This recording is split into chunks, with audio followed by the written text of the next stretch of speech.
Ben Johnson, welcome to the Sports Management Podcast. Thanks, Marcus. So happy to be here. Really excited to talk to you today. For those who might not know, you are the Senior Vice President of Strategy and Commercial for SailGP. So a good place to start, I think, is with SailGP. It's one of the fastest growing sports leagues. So why do you think that is? I think we benefit from a lot of things, but mostly from being a product at scale from our inception. So we had this incredible opportunity to bring a sport that so many people hadn't seen in person yet, certainly in terms of new audiences, in terms of timing, right on the back of many parts of the world being locked down from COVID. This eagerness to get back to live events, new novel experiences.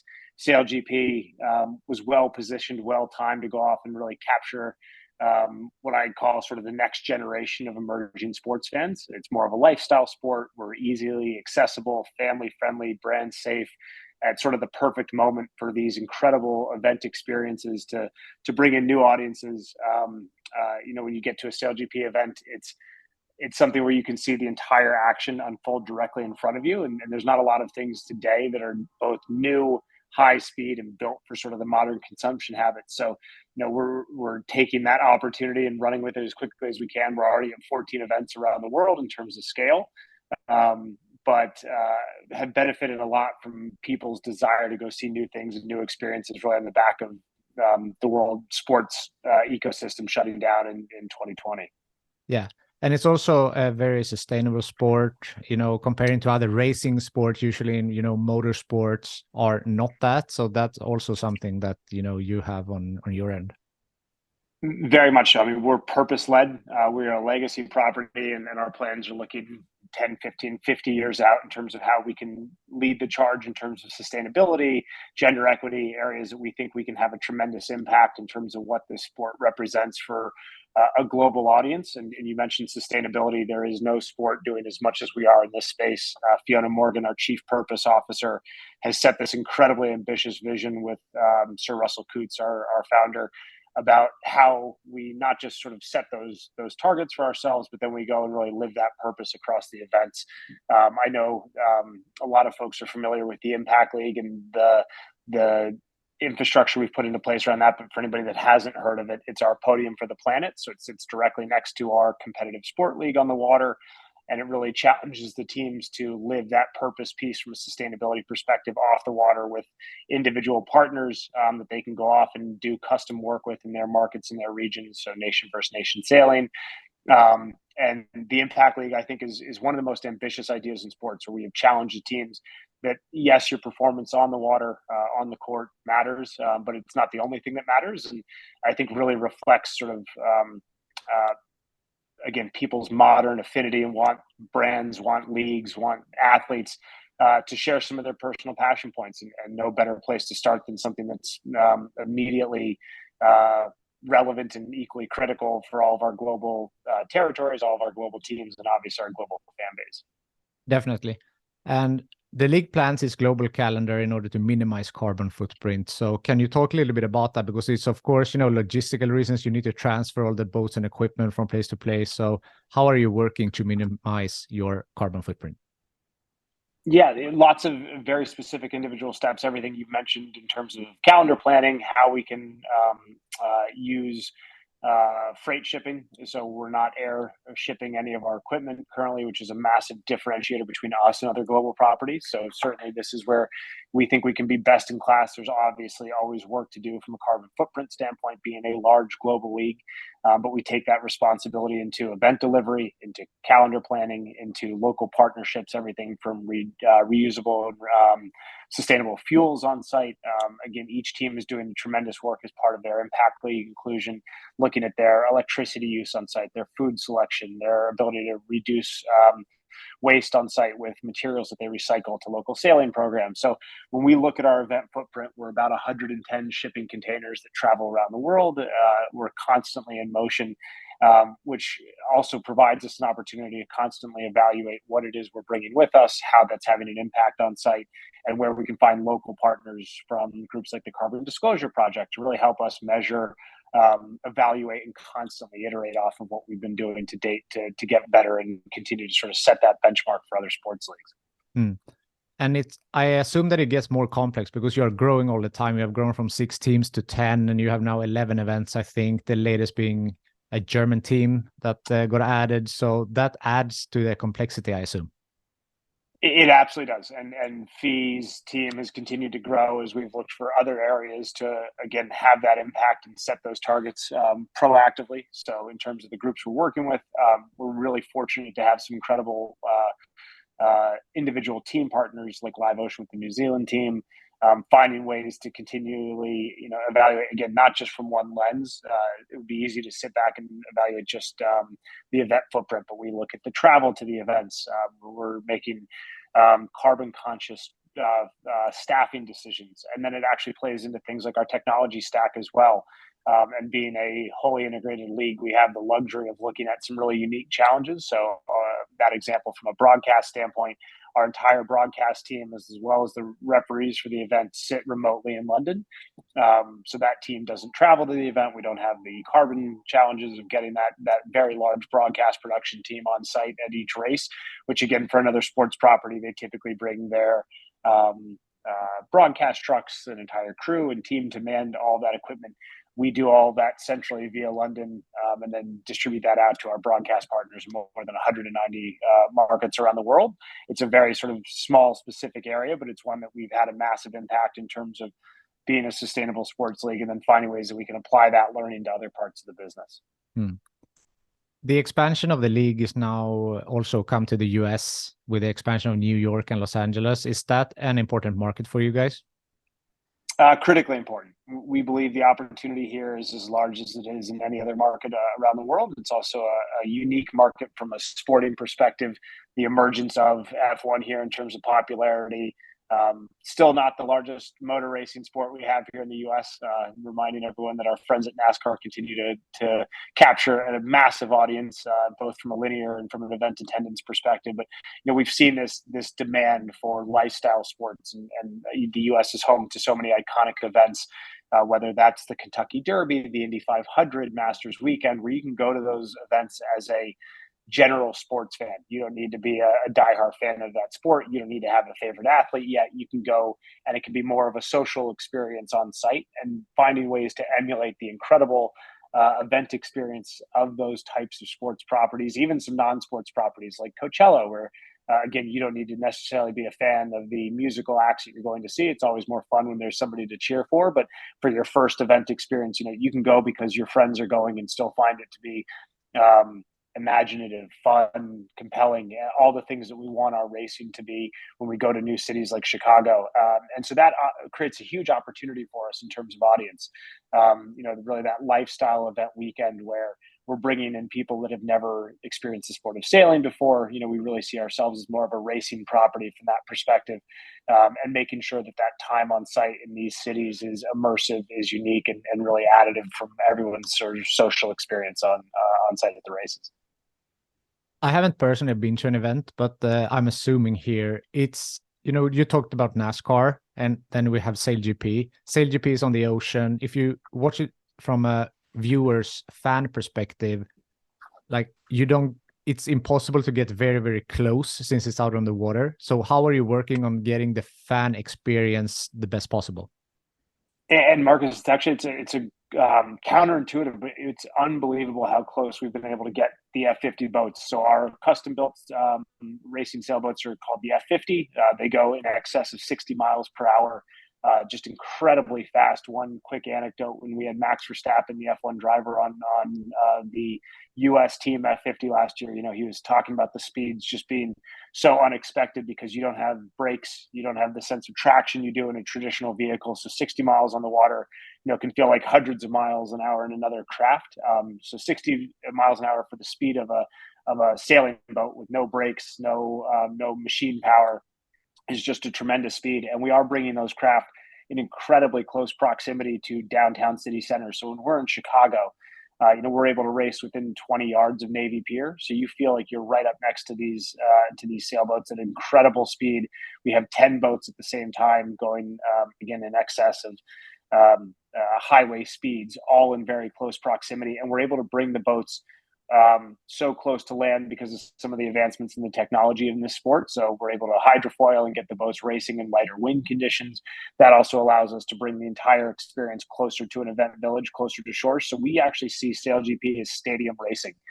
We are really able to bring the entire race experience up close to a fan base that in many respects you're having a better viewing experience than you would at a traditional motorsport event where the cars might go around the bend and you can no longer see them in terms of your line of sight. You've got to depend on a monitor or a screen in front of you. That's not the case for a SailGP event. The entire race course is directly in front of you. There's moments where they are going to be incredibly close proximity, typically the start line, the finish line, a couple key moments within the race, but you can still see the entire event taking place directly in front of you, which is a very unique experience. Yeah, that sounds awesome. And as we talked about before we hit record here, there is a race in Copenhagen, which is not too far away from me. So at some point, I would love to see a SailGP live. Yeah, and we are growing rapidly around the world. You mentioned the number of events at 13 races currently. We've actually just announced more races for our 4th season, which we're currently in, including an event we've just announced in Dubai coming up in December before we go to Abu Dhabi. So we've got iconic, incredible destinations all around the world. Copenhagen was an amazing event as part of our 3rd season. I'm most excited for New York. As a New Yorker, bringing a SailGP race directly off of Battery Park in between Governor's Island and the Statue of Liberty. We're going to have event seating on site at Governor's Island. This will be June 23rd and 24th of 2024.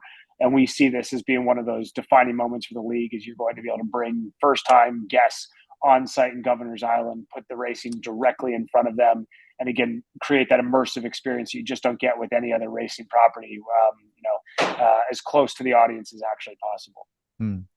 Awesome. You mentioned Max Verstappen and also another motorsport personality. So Sebastian Vettel has invested in one of the newest German team on the roster. So how important is that from like, brand perspective on what type of, maybe fans that he will attract with his name? I think it's very important. It's a validator for us in terms of what we've been building.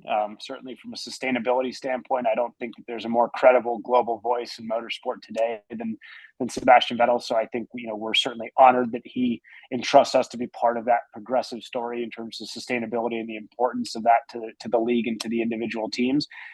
Incredibly exciting for us to have Germany as well as a team within the league. It's obviously one of the largest media markets and commercial markets in the world. So there's that great heritage of racing in Germany that we can continue to build on. And to your point, bring in new fans that are joining us because of their affinity for Sebastian Vettel personally, for their affinity for F1.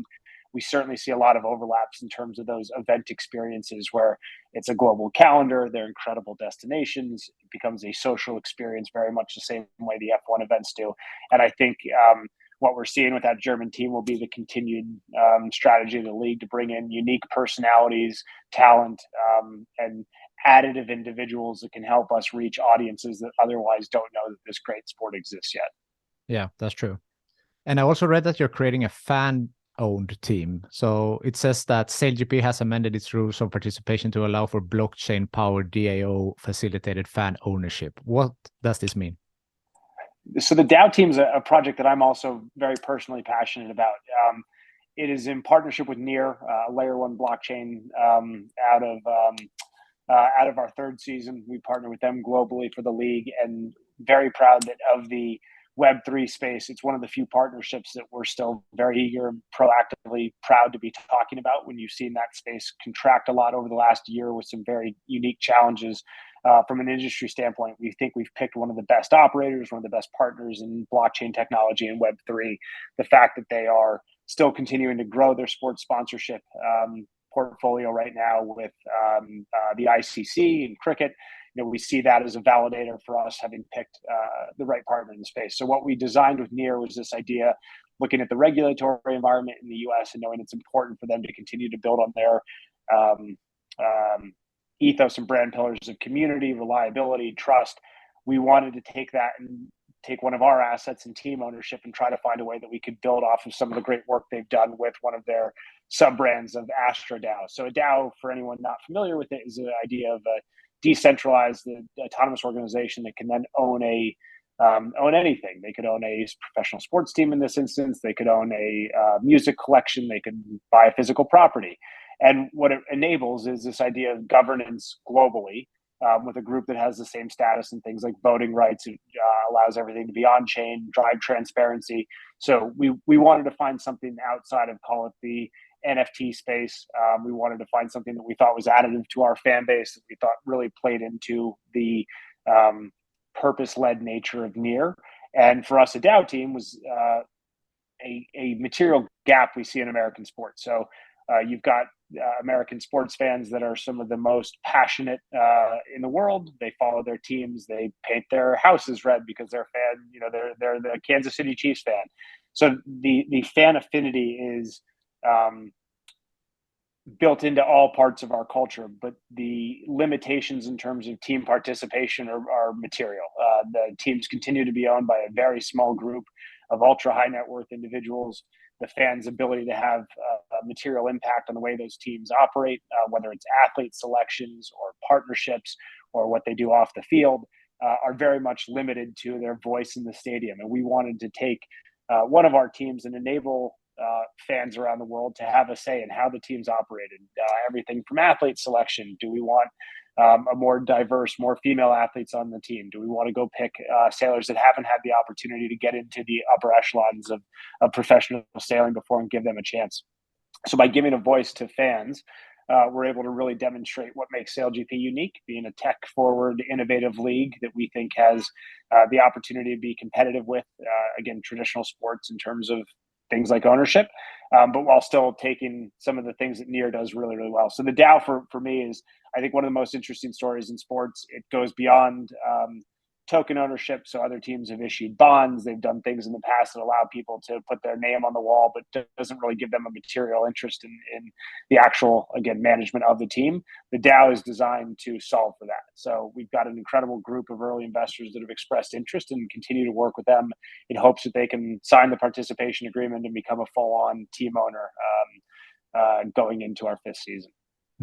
Yeah, I agree. That's incredibly interesting. And it's what I take away from that is that, as we said before, you are responsible for strategy and commercial, and you have taken this partnership with Near to help create this, great new team that is really, forward thinking.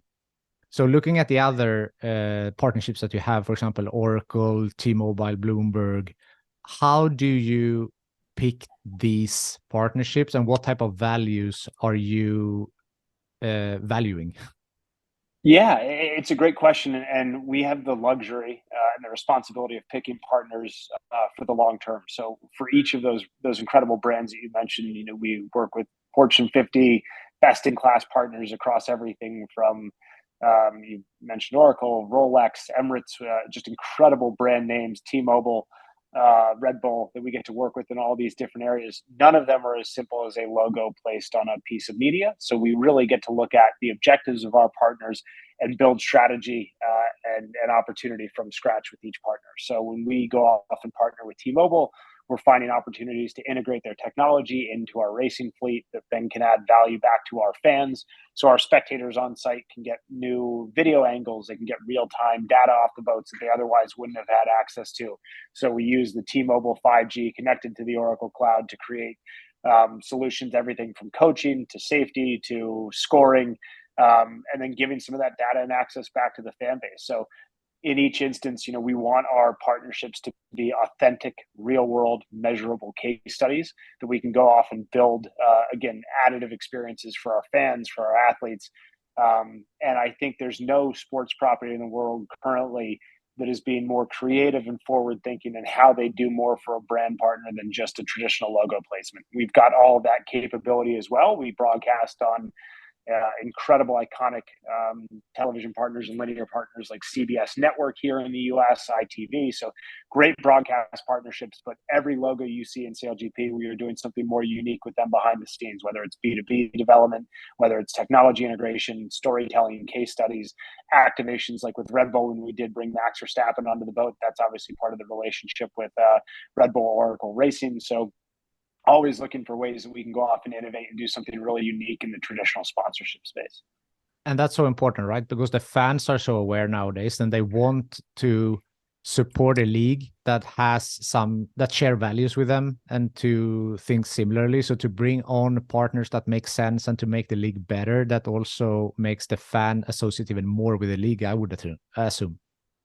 Absolutely. Modern fans are so skeptical of being sold things at every iteration that they really want to know that the logo that's going next to, again, a team name that is family to them, something that they live, eat, breathe, sleep. They want to know that the brands associated with that team, that franchise, reflect their values as well. So we take that as a huge responsibility to our audience, that the partners are additive, not just to the league, but to the athletes, to the fans as well. Hmm. Today it's October 10th. In 4 days, it's the Spain Sail Grand Prix.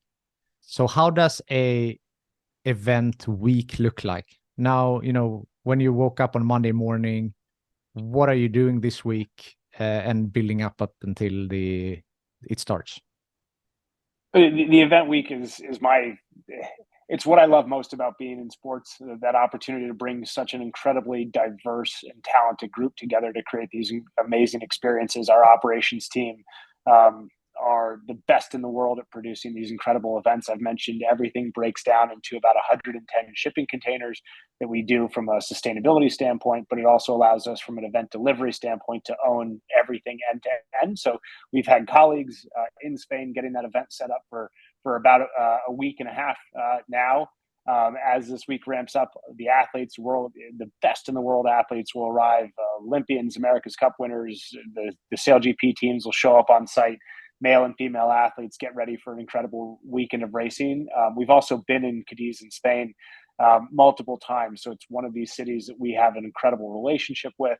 So the fanfare, the affinity, the excitement starts to build as early as Monday. We really see the restaurants, the bars overtaken with our fans wearing their team caps. Obviously, in Spain, they'll be rooting for the hometown team.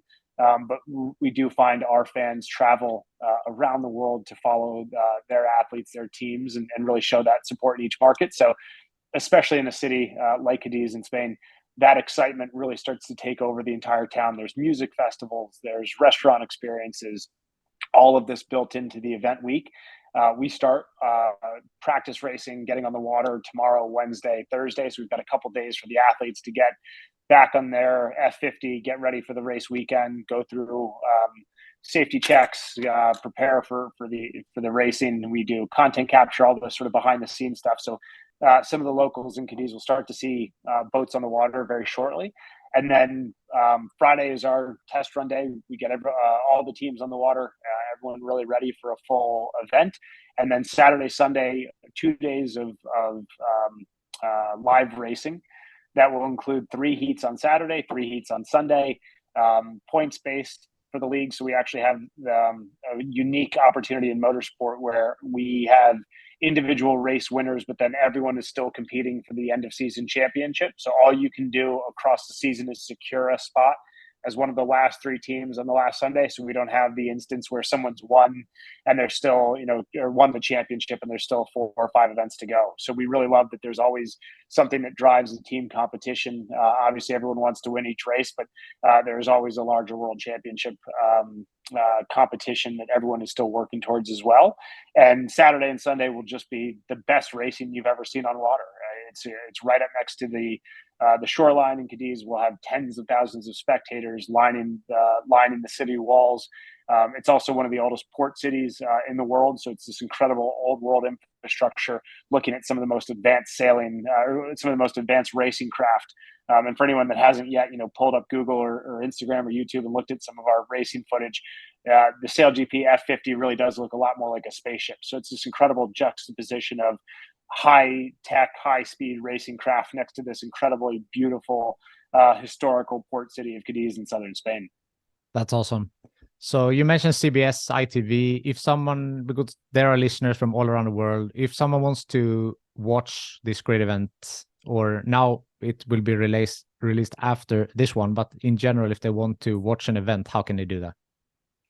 So on SailGP.com, you can find more about broadcast partners in each market. We cover more than 190 territories. And one of the exciting structures of our current media distribution, we've got great linear TV partners in each market, but we also have second screen opportunities and streaming opportunities as well. So if you're not finding the race that you want to watch on a TV package that you have, definitely follow us on YouTube. We do an incredible live race broadcast on YouTube, and typically that's for some of our diehard fans that really want to know the intricacies of the strategy from each team.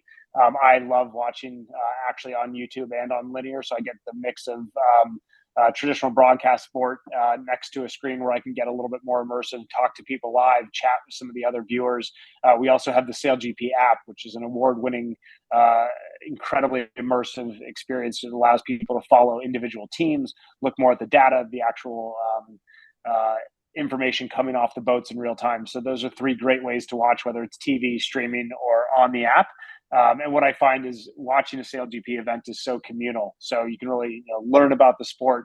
It's accessible to new audiences, and you can ask questions from other fans on a channel like YouTube, and really sort of learn about the sport as you go, which is incredibly fun.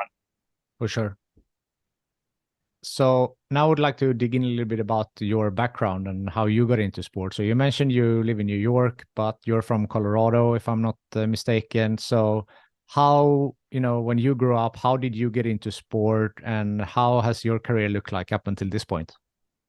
Yeah, I've been really fortunate that I landed in sports. I wouldn't say accidentally, but it was serendipitous, and me continuing to follow my personal interest in trying to make a career out of it. So I started in New York working for some very large agencies, Edelman, Weber Shandwick, incredible companies that I got to learn a lot about how brands, corporations manage their external identity and what they do for everything from a B2B, from a B2C perspective.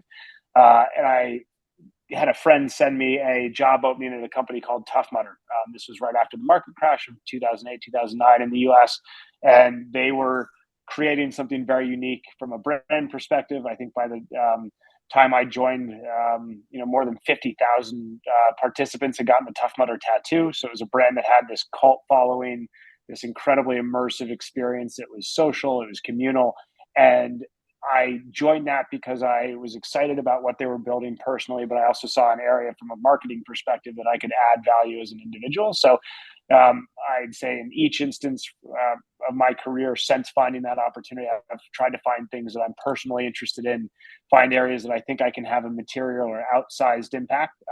It's very hard in sports to have a material impact when you're young, but one of the ironies in sports is you'll look at the athletes on the field, and they're typically in their 20s, being trusted with hundreds of millions of dollars in some instances. So I think that there's such a great opportunity for young, ambitious people in sports to really go in and just find things that they love and that they're passionate about and can over deliver. And I certainly found that to be my experience. So I went from a company called Tough Mudder to a company called the Drone Racing League. We were building from scratch a sports league, global participation, broadcast distribution, sponsorship, event venues. Got to learn the entire ecosystem of sports from a league perspective, and got to be involved in everything from the legal considerations to producing an event to how we create content for new audiences. And all of that led me to SailGP, which I think is the best product in sports today that is yet to be discovered at scale. And we've got the incredible opportunity and responsibility at SailGP now to go and deliver and introduce this amazing sport to as broad of an audience as possible. Both the Drone Racing League and SailGP are quite new leagues. Is that something that excites you, since it's a lot of growth opportunities? Absolutely. I think the opportunity to go someplace that is less established and be part of that growth, and to be really responsible for material parts of the business at a younger age is a great way to learn. I'd say it's a stressful way to choose to progress a career. I think there's a lot at stake, but I really have always enjoyed that idea that everyone at one of these smaller leagues has to be doing more than their day-to-day job for the leagues to survive. It's such an incredibly competitive landscape in modern sports, especially in the US and Europe, where there's going to be a couple consolidated rights holders between English football and American football, that, competing against those entities requires tremendous creativity, a real personal passion for what you're doing, and people to be looking forward where they can create either experiences or partnerships or content that haven't yet been done by some of the traditional leagues. So I think that responsibility to be creative with everything you're doing, and I mean that across the league. At SailGP, everyone here is looking for different ways to make the sport better, to increase the visibility of our partners, to help new fans find their entry point into the event. And I think at a smaller entity, that responsibility for everyone to be innovative, creative, and personally passionate about what they're doing is a really fun way to wake up and go to work every day. I'm sure. So this creativity, where does it come from for you? I mean, we get to watch some of the best brands, sponsorships, and sports leagues in the world. We're very fortunate that our partners like Rolex and T-Mobile and Oracle are doing amazing things in other sports, and we get to learn a lot in real time. We're constantly watching what the other big leagues are doing, what some of the emerging leagues are doing. I had the fortune of going to see an Inter Miami game after Messi joined about a month ago, and we'll say it was the best sporting event I've been to in the U.S. In years, and I put that against baseball, basketball. I'm a diehard NHL fan, and really sort of seeing that totally unique, totally unexpected event experience on site pushed our team to continue to think about how we go off and create these experiences on site for a SailGP race in New York that makes it feel like it's a one-of-a-kind event, something that can't be missed. And so I'd say that across the U.S., certainly in the sports landscape, there's constant innovation. There's constant best-in-class benchmarks that are being set on a day-to-day basis. What the WNBA has done in the last 2 years to grow that sport, even though it's been well established for a very long time, the growth trajectory that they're still able to find, the cultural relevance that they're able to tap into, I think is deeply inspiring. So yeah, in the US, I'd say it's almost hard to stay focused and not constantly be trying to emulate the next thing that all the other leagues are doing. But a wealth of innovation that we're always trying to emulate. Yeah, so you mentioned you're a hockey fan now, and doing research for this episode, jumping around your different social media, a lot about football, college football. So, was it you haven't worked in any of these sports? Was that something that you wanted to, or are you more, as we talked about, maybe you want something new where you have more opportunity to grow? So, and it's a great question, Marcus, and we could spend another 5 hours talking about CU football if we go too far down this road. But I will say, in that vein of following your passion, your interest, I would go mop the floors for Deion Sanders right now, and take any job that they had available to be part of that team. I'm so inspired by what they're doing. I think it's the greatest story in sports. I'm a CU alum. Have a very deep affinity and personal passion for the town of Boulder. But I think what Deion Sanders has done for that team in less than a year is so incredibly exciting. I think it's so authentic. It's creative. I've watched what the athletes they've brought in have done to really be part of the community, to set a tone for the town. And I think, when I look at what I want to be involved in, I'd say that's the perfect example of finding something that inspires you, finding something that you think that there's creativity around. I think everybody in sports probably wants to be working for the CU football team and the CU athletic department right now, and what Deion Sanders and Rick George and that team are building. But for me personally, I don't know that there's one team or sport that I would necessarily assume that I have to be in. I've always sort of looked for those opportunities that continue to inspire me as I grow and develop. And right now it's I'd say CU is the most exciting thing that I've seen in sports in a very long time. And I love the fact that, you can be a fan for a team for 20 years and it can all change tomorrow. You can find something new to get excited about. You can find a new reason to be passionately involved, a supporter of. And I hope that's where my career continues to grow, around things that, really personally excite me and keep me motivated and curious about the next day of work. Yeah. So this passion, if you alluded to it a little bit before, but What would be your best advice for someone who wants to pursue a career in sports? Yeah, and I have the luxury now of talking about the things I'm passionate for. I've been surrounded by great mentors, and getting to look at something like if I'd ever go work for a CU football, that's more of a personal opportunity now. I'd say for people that are getting started in this space, pick a place that you can have an outsized impact. And I think that means taking on more responsibilities in your day job, a place that you want to go the extra mile to be differentiated, in the same way that, you've got young people fighting for spots on the field. The incredibly competitive effort of making a team, I actually think is a great, and a very obvious analogy to making a league or a front office role when it comes to sports. You are competing against kids from around the world that are incredibly talented, incredibly motivated. And this is one of those spaces where if you don't have that passion, you don't have that hunger, it's very hard to go to work every day and have it be a lean back job in sports, because there's so many other people that want the opportunity to be involved in the teams, the leagues, the events, the venues.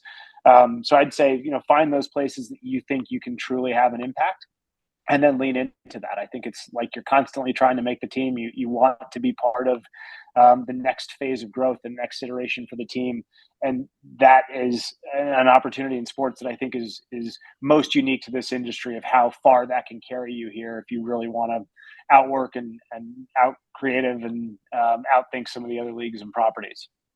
Yeah. So looking at your CV, or the LinkedIn journey that you had in Yeah. your career, working for the mayor's office in Colorado, and you mentioned before Edelman, Weather, Shanwick, and so on, tough.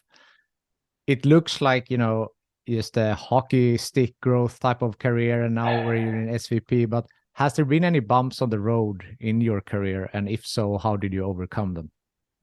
Oh, so many, and I think that's the risk of going to places where you can have an outsized impact. There's also not a lot of opportunity to hide, and so I've been fortunate to be surrounded by bosses, men and women that I deeply admire and respect, and I think have given me the opportunity to make mistakes and learn from them, and continue to hopefully grow.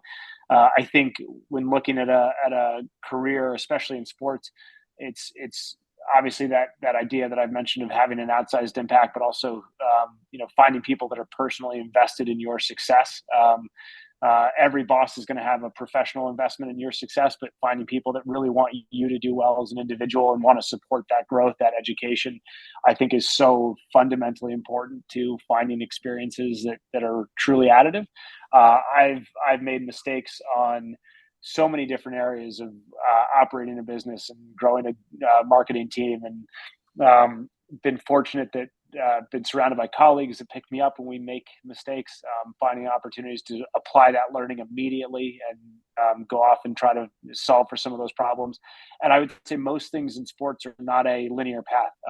Teams, they fall behind, they have injuries in a season, they find all these different adversities that they have to overcome. And I think sports is, again, one of those great learning grounds where you can make a lot of mistakes on a marketing team, on a sponsorship team, and learn from them and go apply them to the next partnership, the next piece of content, the next series. And that's where I actually think a lot of the innovations in this space really come from, is that opportunity to test and learn, and hopefully continue to get better as you make some of those mistakes along the way. Yeah. Approaching the end here, is there something I haven't asked you yet that you want to mention? No, I think we've covered quite a bit. I guess just for any of the listeners that still haven't seen a SailGP event or followed us on social, I think it is one of the most unique opportunities in sports to be part of something before it becomes mainstream globally. And I really do believe that with the quality of the team, the amazing male and female athletes we have competing on the water at the same time, the purpose, legacy that we are building towards, we are going to be one of the unique global sports experiences. And I mean that right on the same level of F1 and the other sports we aspire to be like, whether it's global soccer, F1, the Olympics. And we are very actively looking for people that see that opportunity to help be part of that evolution and be part of an early adopter, find the experiences, help us shape what that means on site at the events, create that culture, that identity that is purpose-led, social and inviting, a sport that's really meant for modern audiences and modern fans. So for anybody that hasn't seen us yet, please seek us out. Come see a race in person, bring your friends and family. It will be something new. You don't need to know about the sport of sailing to get involved. Come to an event and learn it with us. And I think that's a very rare opportunity in sports where you don't need to have the 100-year history of the team or all the background. And hopefully it's one of the best social experiences and best visual, event products that you've ever seen. And if someone wants to learn more beforehand, their website, Instagram, how do they check it out? SailGP.com, SailGP on Instagram, TikTok, SailGP. The US team is a great place to start if you want to learn more about some of the athletes. And then we've got events coming up again around the world in the next 7 months. So we go to Australia, New Zealand, we have Canada, the US. Hope everyone can come out and join us on site in an event. Awesome. The last question that Thanks, I asked. Marcus. Oh, yeah, sorry. No worries. The last question that I ask everyone is, who from your network do you think would be a good guest on this podcast? I'm a huge fan of the Drone Racing League. I think what they're doing still is incredible. One of the most creative groups in sports. Nicholas Horbacheski, the founder there and mentor of mine, is always a great person to talk to. Just fascinating background, big vision for the league, and can never talk to him enough. I'm again a massive fan of CU football, so Deion Sanders. There's a lot of media requests in for them right now, but I would be eager to hear him talk more about his personal journey. I think it's been such a fascinating one to watch. And regardless of who the next guest is, I'll be listening, but would love to hear either of them as one of your next guests. Thank you so much. And if Deion Sanders would come on, no one would be happier than me. So let's see if I can make that happen. I hope so, Marcus. Ben, thank you so much for taking the time to be on Sports Management Podcast. Thank you so much for having me.